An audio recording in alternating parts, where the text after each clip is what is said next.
Assalamualaikum warahmatullahi wabarakatuh. Perkenalkan, nama saya Tessa Dewi dengan NPM 1917051035 akan menjelaskan tentang sistem bus. Sistem bus atau bus system dalam arsitektur komputer merujuk pada bus yang digunakan oleh sistem komputer untuk menggabungkan semua komponen dalam jaringan aplikasi. Sebuah bus adalah sebutan untuk jalur di mana data dapat mengalir dalam komputer.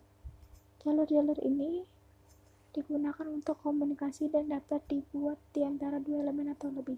Data atau program yang disimpan dalam memori dapat diakses dan dieksekusi oleh CPU melalui perantara sistem bus. Jenis-jenis sistem bus. Saluran bus dapat dipisahkan menjadi dua tipe umum, yaitu dedicated dan multiplex. Semua saluran bus dedicated secara permanen diberi sebuah fungsi atau subset fisik komponen-komponen komputer. Sebagai contoh dedicated fungsi, penggunaan alamat dedicated terpisah dan saluran data yang merupakan suatu hal umum bagi bus. Namun hal ini bukan hal yang penting. Misalnya alamat dan informasi data dapat ditransmisikan melalui jumlah saluran yang sama dengan menggunakan saluran address valid control. Struktur sistem bus. Database atau saluran data memberikan lintasan bagi perpindahan data atau dua modul sistem. Saluran ini secara kolektif disebut bus data.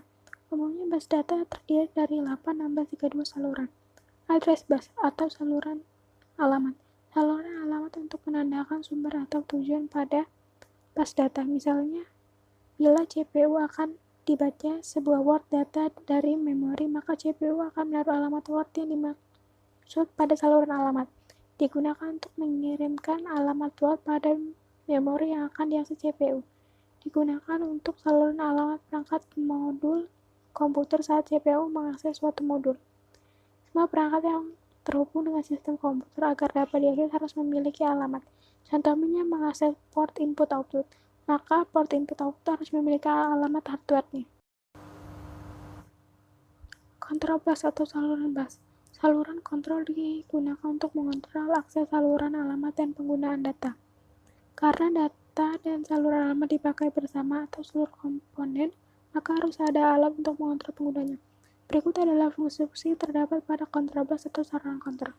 1. Digunakan untuk menspesifikasi sumber dan tujuan pada bus data. 2. Digunakan untuk mengirim alamat word pada memori yang akan diakses CPU. 3. Digunakan untuk saluran alamat perangkat modul komputer saat CPU mengakses suatu model.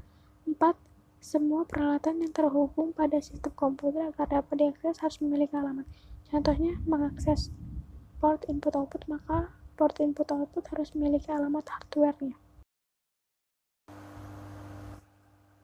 Sekian, terima kasih. Wassalamualaikum warahmatullahi wabarakatuh.